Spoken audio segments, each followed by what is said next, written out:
I had my own story, just of my own life, my own upbringing, my own background, and divorced parents and all that type of thing, growing up in inner city of Los Angeles, struggling, all of that. I was a teenage parent when I was young. My son was born like a month after my 16th birthday. Probably like all people, there's a time when there is no money, and then there's money, and then there's no money again. It's kind of how life works out. But I remember there was a time early on there was no money. And I think because of that, I really wanted to be very successful. I didn't know how to be successful. I didn't know what to do. I didn't know how to do it. So I continued learning on my own, did tons of trainings, attended tons of seminars, spent thousands and thousands and thousands of dollars in self-help, on books and seminars. I mean, you name it, I did it because I wanted to change my life. And it did work, over time. It was just like building a muscle. You have to keep working it. I was on a huge upswing. Business was going great, life was great. I remember I was 25 years old at the time, and I was making over $250,000 a year. And I remember I did what any normal 25-year-old kid would do. I bought cars and big screen TVs and, went to Vegas probably way too many times, more than I had to, but that was my life at the time. At 25 years old, I was living it up. I remember I bought a yellow Ferrari. I guess I wanted people to recognize me or pay attention to me. And I never forget this one day. I pulled up at a light. Normally, if you're in a yellow Ferrari, people tend to notice you. And they weren't looking at me.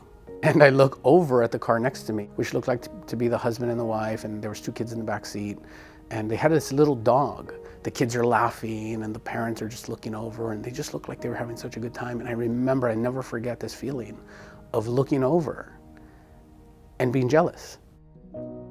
Like, here I am, this kid, I'm at the top of what I thought was my life then, and I look over at these people probably living a totally average life. And I was very jealous of that because that was missing. My life was nothing like that. It was definitely not average. And that's when I realized that I was rich financially, what I thought at the time, but very broke emotionally. And that began my journey, my search to look for something more.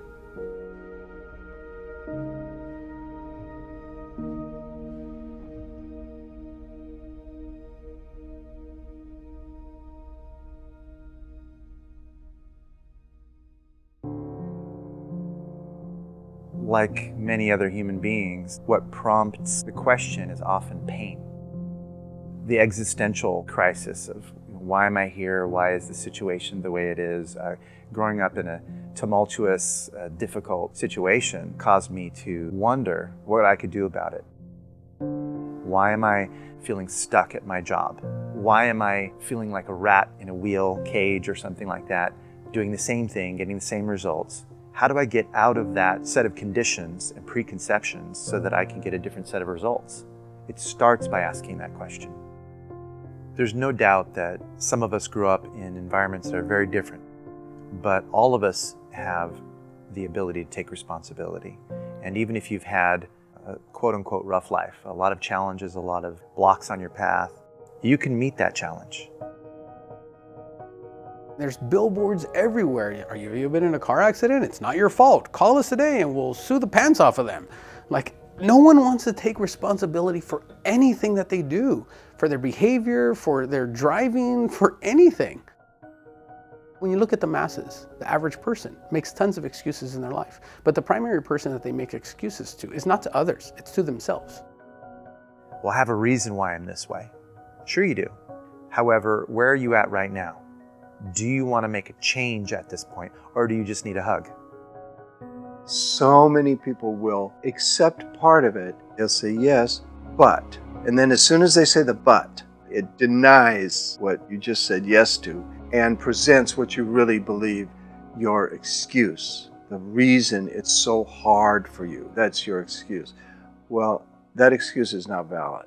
You may think it's valid, but there's plenty of other people that have had equally as bad an upbringing as you've had. In fact, a lot worse. So I could sit down with any one of you, look at your excuse, and find a way to present an option. Our perception of the world is massively distorted because our perception is only based on our own experiences, our own personal views, our own beliefs, and it's based on what we were taught and what we learned.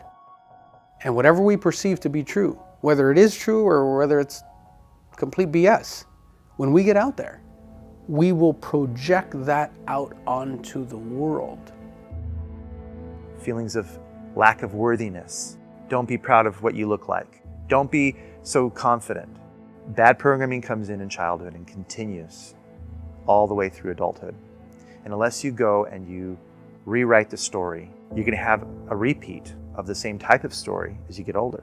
It'll just be a more complicated, sophisticated version of it, but ultimately it'll be a sad story. Those beliefs that we got in the first place were our subconscious accepting the fact that it isn't easy. Life is a struggle. Money's hard to make. All these beliefs we've heard from other people, we accept as being the way the world is. The simple truth is that our beliefs are not true in themselves. They become true in our experience if we believe them. So if we have those types of beliefs that really wire up the brain, we must first identify, how can I go back and basically disconnect from that old view? All of us have resistance somewhere. If you look deep enough, you'll find that place that you don't want to go, the place you don't want to look. It's too uncomfortable, it's too scary, and I would argue that that's where the hot stuff is. And then we can go deeper and find out about a person's identity. What is it that they believe about themselves that is causing them to behave that way? If you're getting poor results, less than desired results from your unconscious mind, it means that there's some bad programming in there. It means that there's some outdated software that needs to be updated and upgraded. And that's what NLP and hypnosis is all about. It's doing work to rewrite the software, rewrite the story, so that you can ultimately get a different story. The important thing isn't our physical environment at all. The important thing is our minds. I know from experience we can set it in motion. Many people don't always understand about how the world works and how energy works and things like that, but there are these energy waves everywhere, around us. A couple hundred years ago, somebody just figured out how to latch on to them, like radio waves. The energy was always there, and you can now talk from anywhere in the world to any other part of the world. And what I think people don't give themselves enough credit, we don't realize that we are the most powerful human walking, talking transmission towers on the entire planet. And just like your cell phone, that little box is constantly sending and receiving signals. But so are people. So much so that we could walk into a room full of strangers, not know anybody, see somebody way over on the other side of the room. We don't know the person, but something about them draws us to them. Why? We all give off this vibe. We hear that all the time. Oh, their vibe. They have a nice vibe, a good vibe. They have a weird vibe. And vibe is short for vibration. And vibration is the equivalent as frequency. We can have a high frequency or a low frequency. So many of us don't say, I'm in a high vibration or low vibration. We just say, I feel good or I feel bad. It's not just positive thinking, because I'm not a positive thinker at all. I'm not one of these people that just says, be happy all the time and think positive and all that. I'm not really one of those people. But I also do understand the power of holding a view or a belief, so much so for something you want, until fruition, until the thing is created. And the key there is dare to dream and keep the end in mind. If we envision and imagine a greater, better life for ourselves, and we keep focusing on that vision, doubts and fears arise, and it seems the vision crumbles. But then we get back to it. I heard a wonderful thing a while ago that a plane is off course over 95% of the time. But the pilot keeps correcting over and over and over, and it reaches its destination. When I first heard of that, I thought, that's the story of my life. It just doesn't work to pray for something once, to ask once. The frustration and anxiety and excuses cancel out that wish. You got to come back to the wish, to the dream, to asking. Every day keep asking. Show me the next step to take. I do think 99% of the effective work I've done to transform my life has been internal.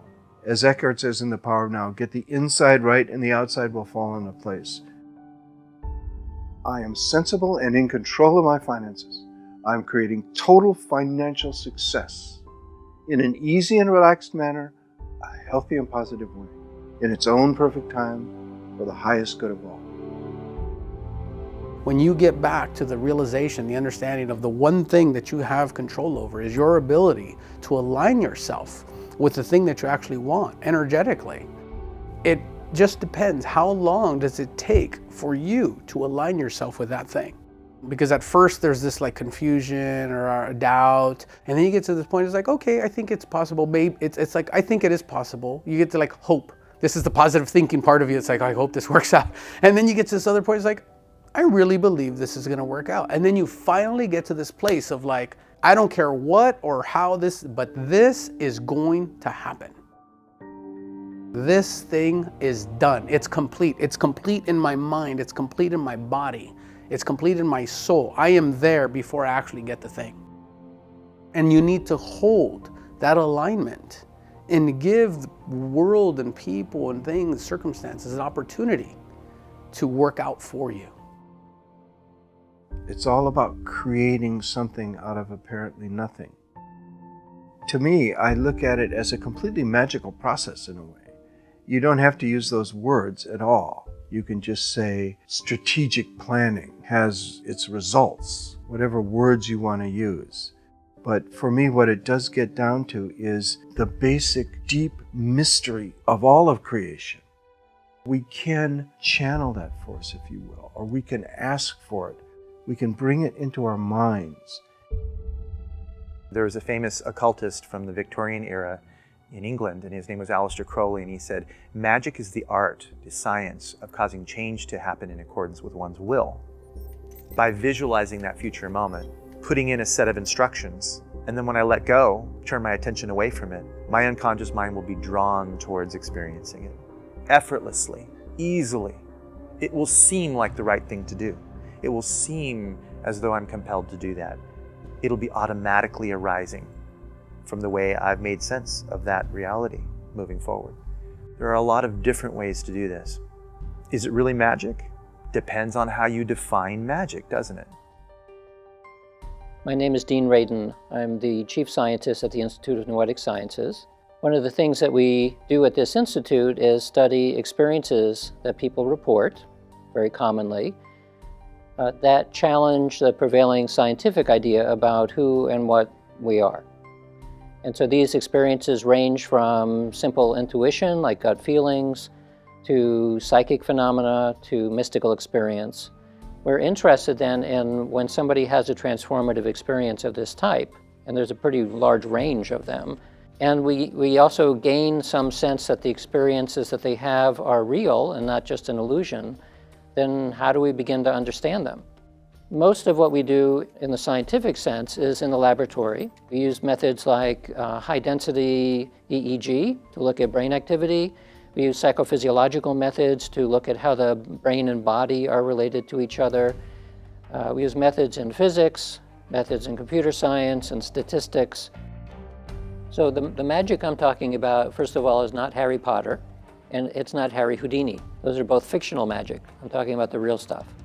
So real magic consists of three categories. The first category we can call divination. So it's the idea that your mind can perceive through space and time. From a materialistic point of view, we don't know how that can happen very easily. From an idealistic point of view, it has to happen. It is the way things are.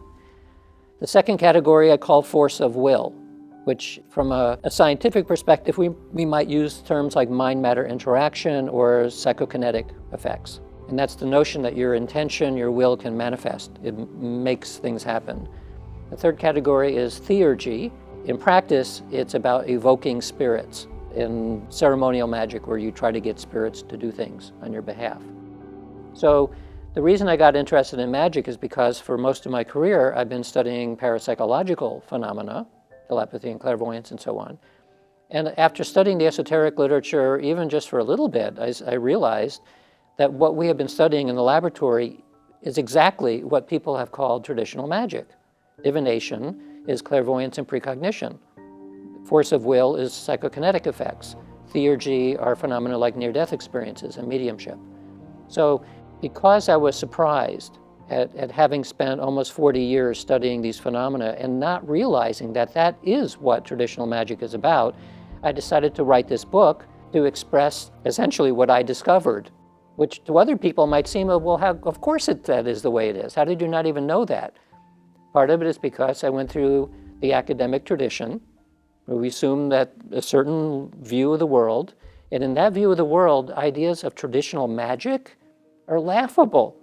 It cannot be the case. My background and interest in spirituality and science really is a lifelong passion, because I started as a young child being very aware of the fact that there is this deeper level of consciousness connecting all of us.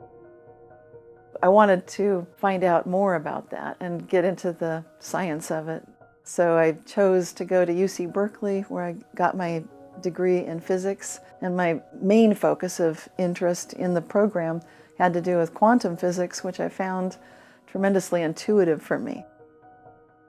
There has been a lot of emphasis on the idea that magical thinking doesn't work, but actually it turns out magical thinking is pretty powerful, because in the quantum realm, the realm of imagination is the king. That's the foundation for everything. Consciousness is primary.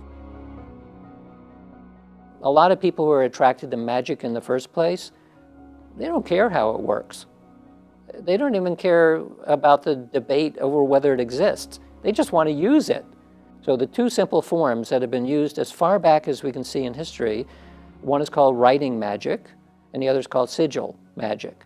So these are very elementary practices, but both of them have persisted throughout history, probably because they do something. So from a psychological perspective, you can say, well, the act of writing down what you want, that will just psychologically predispose you to seeing that happening. But the question is whether it actually does cause the world to be different. So that's kind of what we study in the laboratory. Not so far these magical practices, but things like that, where you make very strong intention and then you see whether it changes something in the world.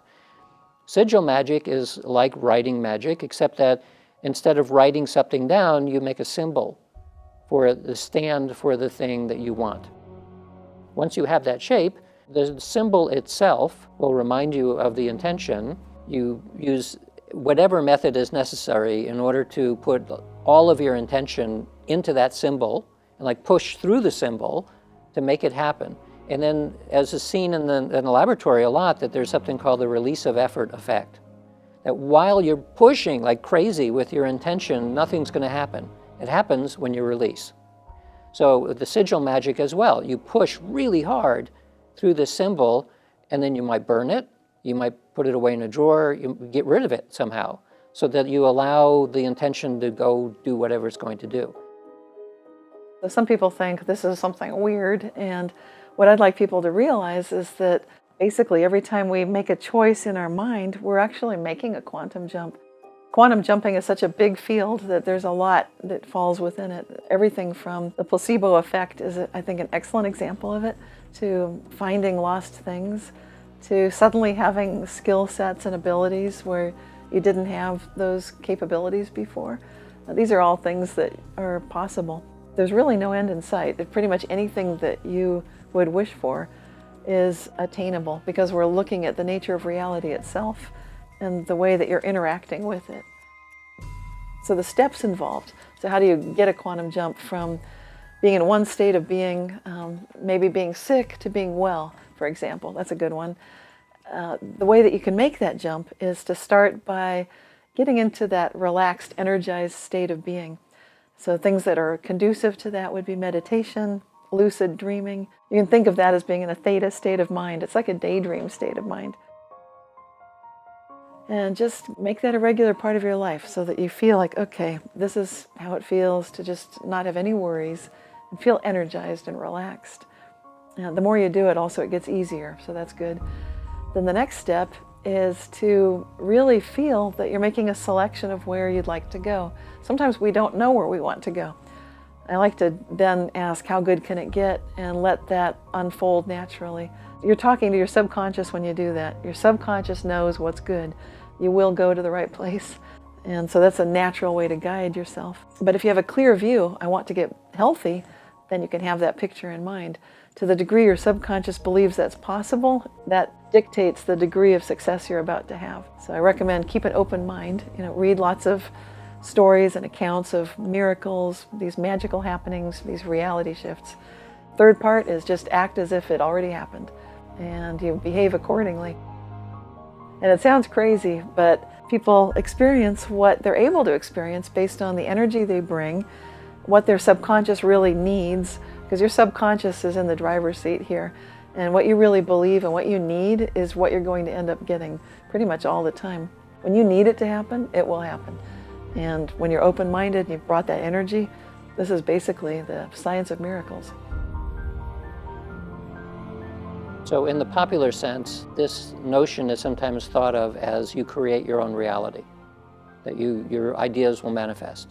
That's where the idea of affirmations comes from, and to some extent positive psychology. You can trace that line of thought all the way back to shamanism. It is part of the esoteric tradition. So then somebody could say, well, then how come if I want to have world peace tomorrow, I'm thinking about it, it's not happening. So what am I doing wrong? Or I want to have a big pile of gold. I don't see it, so that model must be wrong. My interpretation of that is that the conscious level mind, where this is happening, this is not where the action happens. All of the action happens at a much deeper level of mind. It's a little bit like looking at an iceberg. The tip of the iceberg, you can see it. That's their conscious awareness, but the most of it, by far, is below the surface. And that's where the action happens. So it's not just a matter of telling yourself once a day, I can do this, and lots of people like me succeed at this. You're going to need to address the issues of your heart and of your subconscious and your gut, all of that. And the best way to do that is to start listening to yourself. A lot of people don't do that. They think, I'm just going to tell myself what to do, and it's all going to work. So one of the reasons why I wish for a gold Mercedes and it doesn't show up is because we have lots of unconscious things that are working against us. We know that we have self-defeating behaviors. Otherwise, we wouldn't see levels of obesity that we have, and people wouldn't drink and smoke as much as they do. So you may consciously say, I'm not going to eat this cookie because it's not good for me, but you will find your hand going to get the cookie, and then it'll pick up the cookie and it'll bring it to your mouth and you will eat it. It's part of your unconscious that can override your conscious awareness. So this is one of the reasons why meditation as a practice is useful not only for mental and physical health, but is essential when it comes to things like magical practice. In the magical traditions, what a yogi might call samadhi, which is these very deep levels of mystical unity, a magician will call gnosis. And all of the magical traditions say that for magic to work, you have to do it from the level of gnosis. Well, most people don't go there.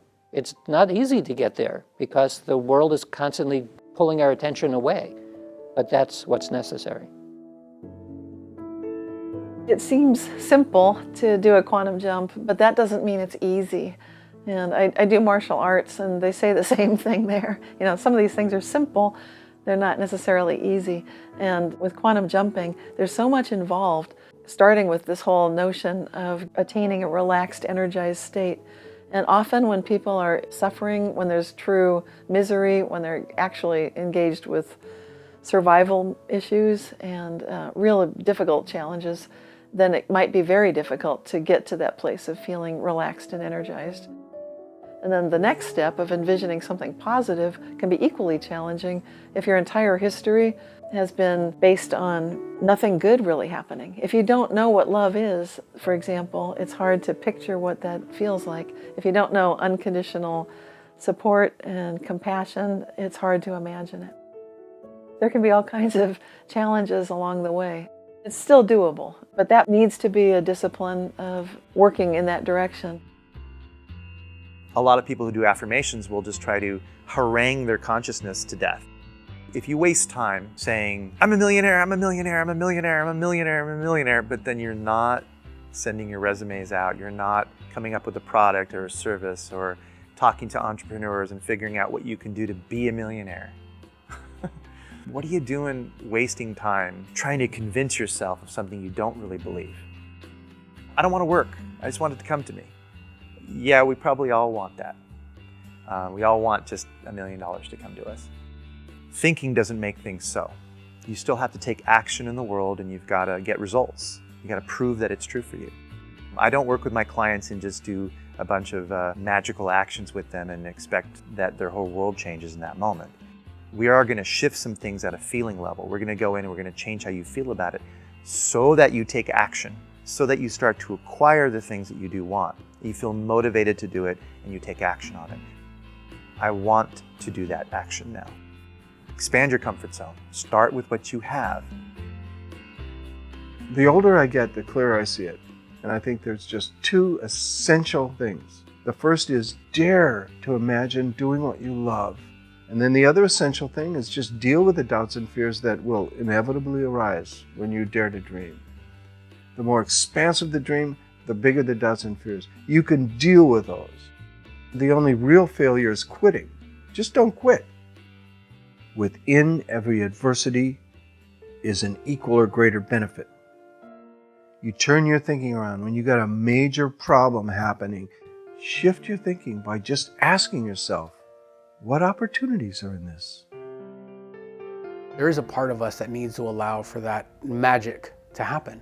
We have to know that there is this force, there is this thing, whether it's God, whether it's the universe, whatever you believe, in some way, at some level, your life is trying to communicate with you. You can be walking through the living room at your house, the kids or your partner, somebody's watching a movie or a commercial, something, just in passing. And there's this slight little phrase, a little thing that the person on the other side of the movie said. You didn't pay attention to anything else, but in those 3 seconds, 5 seconds, you heard something they said. And every one of those things is intuition. It's planting a seed in the garden of the mind. It's our job to be able to quiet the noise, because intuition comes like a whisper, and it's so quiet and so light and so soft. Many people miss it because of all of the noise that they've created in their life. So the main thing I recommend is people start by meditating. If you go on a walk and you're in nature, that's a perfect time to just pay attention to your breathing as you're walking. It's all about getting back to an observer state of being, where you notice that you're not the problems in your life, you're not the role that you play, you're not the thoughts that you think, you're the observer of that. So you're the one who is making the choice in all these things, and you have a lot more choice than you thought you did. I pick up expectations and fears and doubts and misgivings about things that have happened. And if I let that clog up my entire cognitive system, then pretty soon all of my decisions are being based on my fears, my doubts. So meditation helps me clear out those beliefs that get in the way. It's just like clogging things up, just like you need to vacuum your house and clean your refrigerator, and you need to clean your mind. What is meditation? Can we simplify it? Can the normal person, the average person, do it without leaving their home, without leaving their job? What does it take to meditate? How do we do it? What happens when the mind settles down and the body settles down and our sense of self disappears? I teach a lot of essentials for meditation, but the 3 ingredients we all have: gentle attention, a willingness to sit down and do it, and then something to pay attention to. And you come back again and again and again and again to the focus of your meditation, whether it's your breath or a mantra, whether it's a candle flame or an emotion. And no matter how many times you go off topic, you come back again, again, again. So a lot of people say, I can't meditate. And I say, why? And they say, I don't have enough time. I say, well, how much time do you stand in line for a cup of coffee? How much time do you spend on social media, on the web? And I say, take 10 minutes of that and turn it back to yourself. And asking that question, who am I? Who am I really? Who is it that's living through me, that's looking through my eyes? Consciousness is so obvious that for many people, they don't even know what you're talking about. Most academics, and this is now true everywhere in the world, are taught according to principles that have developed within Western science. That scientific worldview is based on a philosophical set of assumptions known as materialism. So materialism, in a nutshell, means that everything is made out of matter and energy, including mind, including consciousness, including everything we know about subjectivity. That's the prevailing view. So if you're challenging that view, you have the same problem that you would in any domain where you start challenging the status quo. The status quo doesn't like to be challenged, so it will push hard against anything that challenges it and attempt to squash it. This is the problem of materialism. Materialism doesn't know what to do with consciousness, so it sort of sets it aside. We'll worry about that later. Or it comes up with the idea that somehow the brain is complex enough that it gives rise to experience, even though nobody has any idea how that could possibly be. And we know that materialism is pretty good because it gives us the technology to do this sort of an interview with a special machine that captures my image and so on. So we don't want to throw materialism away. It's too good. The question is it good enough to account for everything? And here's where we have the problem. Clearly, it is not accounting for all of the experiences that people talk about. So what's missing? When you look at the esoteric traditions, you immediately bump up against what might be thought of as proto-science. So alchemy, astrology, and herbalism. Alchemy was the forerunner of chemistry, astrology is the forerunner of astronomy to some extent, and herbalism is the forerunner of pharmaceuticals. What's interesting is that historically, that all three of those proto-sciences also had a fourth element in it, the element of consciousness.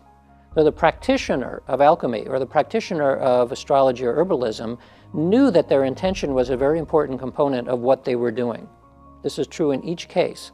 And yet science has stripped that out. You don't consider when you take a pill that your intention is important, except maybe as a placebo. But certainly when you're preparing something like metals or in chemistry, people don't think about that.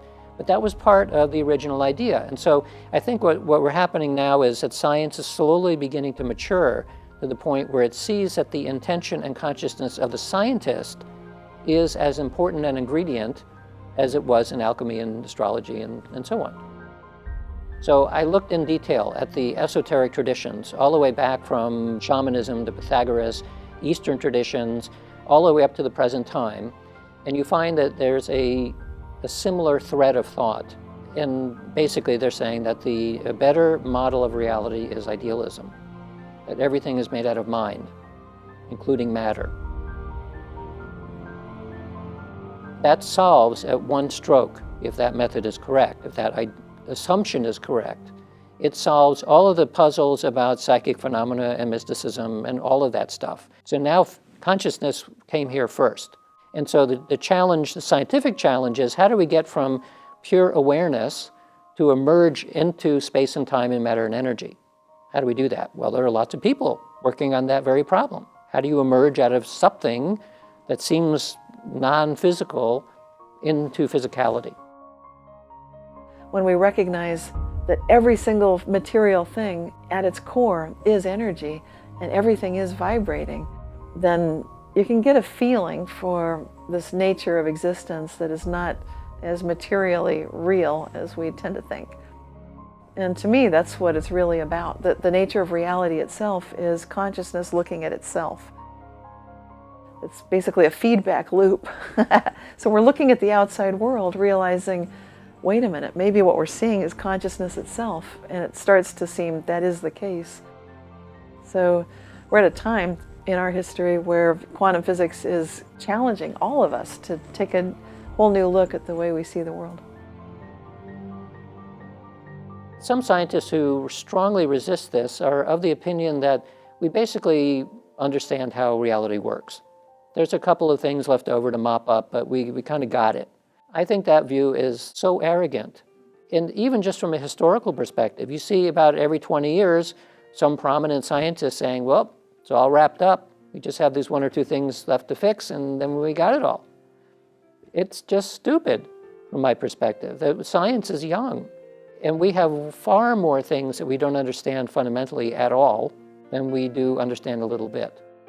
And that's one of the fears that arises then. You say, well, I've spent my entire career as a professor professing certain ideas about the way things work, and you're coming to me and saying, actually, you didn't understand that at all. Well, that's frightening. I mean, no one wants to think that they don't know what's going on. This is one of the reasons why the Institute of Noetic Sciences is a private, nonprofit institution, because we're looking at things that do challenge the status quo. You can't do this in the academic world.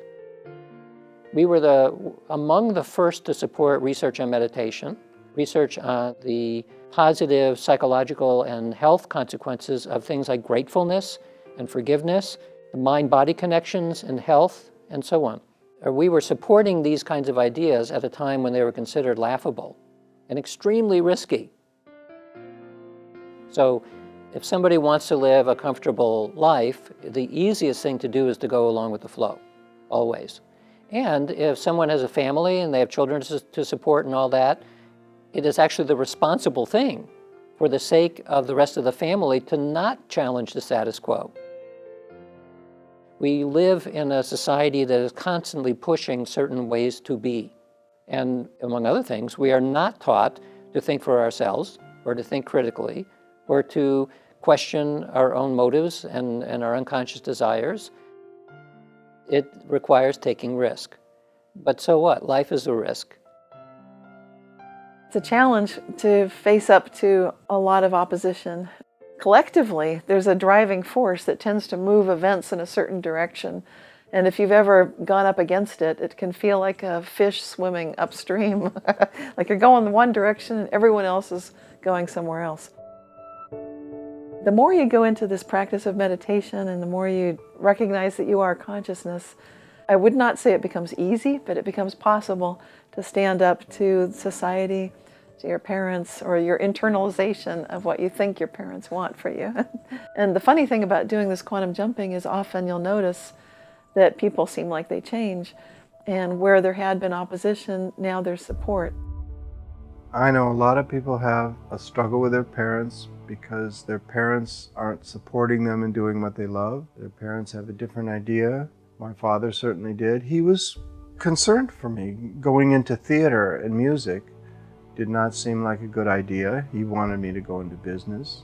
And I realized, I got deep somehow, that it doesn't do any good to do what your parents want. You have to do what you want. But it doesn't do any good to fight them either. So I ignored my father. He complained to my brother. He said, "Mark is so slippery. You know, he just blows me off. He doesn't fight me. He doesn't object. He just sort of slides away." One of the requisites of change is that you have to deal with objections at home or in whatever environment you go back to. So let's say you want to do a lot of work on your identity. All of a sudden you're awakening your ability to cause changes in accordance with your will. You're starting to tap into feelings of worthiness, start to feel strong, but then you go home. And these people have a picture of you that is not the picture that you're working to become. It's the old you. And it may not have even been accurate, but it's their image of you. And I think you can say, hey, look, I'm really working on this. This is really, really important to me. This is who I'm working to become. And I'd really love to count on your support. I know you're just kidding, but I'd appreciate it if you just cut it out for now. And if you don't respect that, I'm going to have to ask you to leave, or I'm just going to not hang out with you. I don't want someone else to sabotage right now. It might mean not responding. It might mean hardening yourself psychologically to be able to handle it. You can't always ask other people to change. Most of the time they won't. Not everybody really wants help. One thing I've learned in the hard way in this field is some people just want to complain. Some people want to complain about the problem and don't actually want to resolve the problem. And we've all had friends or heard of somebody that they always seem to find themselves in the same type of scenario, the same type of issue, the same relationship, even though with 3 or 4 different people, it's the same story. It's like, look, you're always attracting people like this. Something is going on with you internally that you need to resolve in order to move on to the next level of life. But not everybody really wants to change. It's very possible. But you also must believe, have the faith that it's possible, and then just align yourself with the people out there that are also on the same wavelength, so to speak. And stay away from the people that are going to drag you down, you know. And we really need to dictate and decide up front how much time we are willing to put into those friendships or those partnerships or those people. And you have to think about that in advance. You can't just let it work out however it's going to work out, because it will suck up all of your energy, and you have to keep your energy intact and focused for what the things that are really most important to you. One of the best things you can do is just set a good example, and it's hard to help people unless they ask for help. So I don't recommend pushing your values on someone else unless they ask you, like, what are you doing? Otherwise, probably that's not their path right now. You need to be your own example of being the change that you wish to see in the world. Everything happens exactly as it should. And then it's a very unique place to be able to be grateful for where we are today. Grateful for what you have, grateful for what we've accomplished, grateful for our experiences, yet at the same time, be able to want or expect or allow more to continue to come in. Life can be very complicated and difficult when people are grasping all the time. And I think when we're constantly achieving something new instead of celebrating what is, we become less and less satisfied. It's like a drug. Money is a drug, sex is a drug, shopping is a drug. It's a bottomless pit trying to satisfy ourselves. This culture, especially in the United States, this society really has this like succeed, excel. It's a consumer mentality. Do more, buy more, be more, have more, bigger house, bigger car, fill up a garage full of 10,000 rolls of toilet paper and buy as much as you can. And people have garages and storages and more stuff, and they have so much stuff they can't even store the stuff. They had to pay for a place to store the stuff that they can't even store at their own house. And this is the way people live. Just because you have more externally, it doesn't always correlate to being internally fulfilled. Those are two completely different things. And external, you know, in your environment, the house, the cars, the stuff, is never fulfilling. It's short term. You get the fulfillment, you buy it, you have it, you play with it, and you get the short term, like instant gratification type of thing. But just like a child with a new toy, you know, you run out of motivation after a little while and you're on to the next toy. The ultimate insanity of it was the 80s. I remember a guy, he actually had a bumper sticker saying, "Whoever dies with the most toys wins." And I remember thinking, wrong. That's not true. It's not about amassing more and more toys. True, when you're poorer, there's a lot of stress about paying the bills, but going purely for material success will never achieve the satisfaction that we're all looking for in life. You got to be careful to keep your life simple, because the kingdom of heaven is within.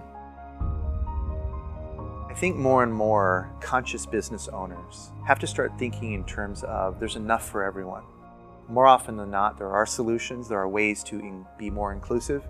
You can find that, hey, if I'm doing hypnosis and hypnotherapy and all sorts of wonderful stuff, and there's someone else who does it near me, well, why do I have to see them as a competitor? Why not introduce myself? Why not connect and think about how can we benefit each other?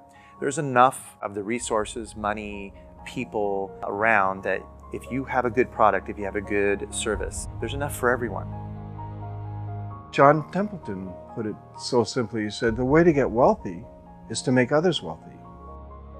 But I kind of think on this planet, there has been progress made, and we do take 2 steps forward and then sometimes a huge step back as the old systems are thrashing out, fighting for survival. And in the long run, I would think the worldview based on love and partnership, working it out with everybody, realizing we are one global family. We're in some ways experiencing a dark time, in some ways we're experiencing a renaissance. And so there's some threats to our existence right now. But we also have more and more people who are paying attention, and more people who are looking for solutions in areas that we didn't look before. Get out there and do something nice for somebody, and don't expect anything in return. Be kind. People need it. if we remember that the people who we complain about are human, that underneath their beliefs and ideologies, they're human beings, it opens up our ability to hear one another. Sometimes we buy into the materialistic world and we think that we have no power. We think that we're victims. But actually, there's a great deal more power in each of us and all of us together collectively than most of us ever realize. It's up to all of us to encourage ourselves and one another to maintain that sense of who we really are. Because I believe very strongly that this is the time in our world's history where it's more important than ever before that people recognize this. I think for those people who don't settle down their nervous system with meditation or who don't have a spiritual or creative practice, their mind is constantly traveling into the past, into the future, and into other people's business. And when that happens, they're not present for themselves and the world that's being revealed to them. And a Zen master might say, show me the future, show me your past, and there's no way to do it. Those questions, they stop the mind. You know, your mind will gyrate a little bit and then eventually it settles down. We dive into the source of everything. We started naming some of the qualities of it. It's eternal, it's ever-present, it's intelligent. That's the transcendence, is when we lose track of time and space and we transcend the element of materialism. But we can't just go there because we want to. Will doesn't have much to do with it. You cannot will your mind to stop thinking. You cannot will desires to be made manifest. You cannot will enlightenment. You can't will it. It just happens on its own accord, spontaneously. You have to be present, and here it comes. That's how I navigate life, with faith, patience, and grace. We sometimes get a feeling like there's something else going on here, that there's something much more connected, that in a very real sense, we're sharing the same dream. And so I recognize that I'm in some ways playing a role, but who I really am is so much bigger, so much more mysterious. It's eternal, it's infinite, it's timeless, it's connected to everything. Then there's this collaboration, a symphony of all these different harmonious pieces, each of us playing a part of the overall song, and that this is the so-called music of the spheres, that it's our consciousness that creates all of this. And when we get there, then that is oneness, because everything's back together again, but in such a way that we don't know what we're looking at. And we never actually know. We hope we're getting closer to understanding it, but I sometimes suspect that as humans, we don't have the capacity to actually understand what's going on. And I see this reflected a little bit when you have a mystic who can go into mystical states. They come back with a conviction that, I understand it now, I got it. And say, well, tell me, what is it? And the response is, it's ineffable. I cannot describe it. And the reason is that that language at the everyday level is not capable of describing what's actually going on. Some mystics will say that they come out of the mystical state and then they see the world in a new way, and everything is exactly the way it's supposed to be. I think mystics, philosophers, poets, they express the reality better than maybe you or I, because they allude to it. And that's the same with waking up to that which is looking through your eyes. You can call it anything you want. Some people call it self with a capital S. Some people call it spirit, God, soul, the great spirit, consciousness itself. It's that which animates all of this. It's what's residing at your deepest level. The ancient notion of Indra's net is this necklace with lots of glittering pieces of crystal in it. And so each one is the universe, but all the facets on it are reflecting all of the others. So you have this amazing network of awareness, which is seeing itself reflected again and again and again in an infinite number of ways. So it's sort of simmering at some universal unconscious level, trying to wake up from a dream, and when finally whatever we are understands it, or it understands itself, it wakes up and the dream is over. I see it as you go along in your daily life, you are a certain way, and then one day you wake up. And from that moment, everything before that seems like a dream. And you can wake up multiple times. So in my life, I remember 2 instances where just walking to class in college one day in the morning, I woke up. I mean, it was a very strange experience, a little bit like you're sleeping, now you wake up and you become aware. There was a step function while walking to class one morning that everything before that I felt as though I was sleeping, and that this has happened twice. So I'm imagining that there are many things that can push that kind of experience. The more awake you are and the less dreaming you are, I think the closer to enlightenment you get. For me, enlightenment is to attain that sense of self that is pure consciousness, and to recognize that that's the real you, that who you are is infinite, is eternal, is connected, and that's the you that's looking out through your eyes, who is so much wiser, so much more connected, so much more involved in everything. And that's your true identity. We are the creation of the forces of life, an eternal blend of ecstasy and strife, living as long as the universe stays, which is forever through the galaxy's nights and days. From the Big Bang's beginning to the black hole's destruction is but a day in the life of our cosmic construction. We'll live forever with the stuff of stars, ever changing, ever growing, born into this life, born into that, changing this form for the one that comes next, an eternal part of an eternal creation, a quintessential piece of divine revelation. I am this creation.